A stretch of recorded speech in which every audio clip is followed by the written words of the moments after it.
হাতত সেইডাল কোনডাল লেখা থাকিলে আপুনি গম পাব এই ব্যক্তিজন বহুতে ধাৰ্মিক প্ৰগতি, দয়াবান, এজন বিশাল হৃদয়বান ব্যক্তি। লগতে লাভ মেৰিজৰ চান্সেছটো 100% থাকে। তো আহক জানো তাৰ আগে মোৰ চেনেলটো ছাবস্ক্ৰাইব কৰক, লাইক কৰক, শ্বেয়াৰ কৰক, এটা খুব সুন্দৰ কমেণ্ট এটা লিখিব।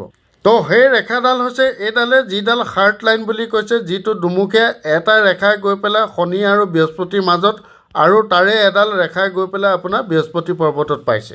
এনে ৰেখা থাকিলে মা বাপেকৰ আজ্ঞাকাৰী বেটা হয় বা কন্যা হয়, খুব সুখৰ দাম্পত্য জীৱনটো ভাল হয়, শিক্ষকৰ আটাইতকৈ প্ৰিয় শিষ্য হয়, যিকোনো ধৰ্মৰে ধৰ্ম খুব পালন কৰে, ৰিলিজনসমূহত সম্পূৰ্ণৰূপে বিশ্বাস কৰে আৰু দান পূৰ্ণ কৰে, খুব শিক্ষাত দীক্ষাত বিদ্যবান হয়, সম্পূৰ্ণৰূপে শাস্ত্ৰ জ্ঞানো থকাৰ সম্ভাৱনা থাকে, আশে পাশে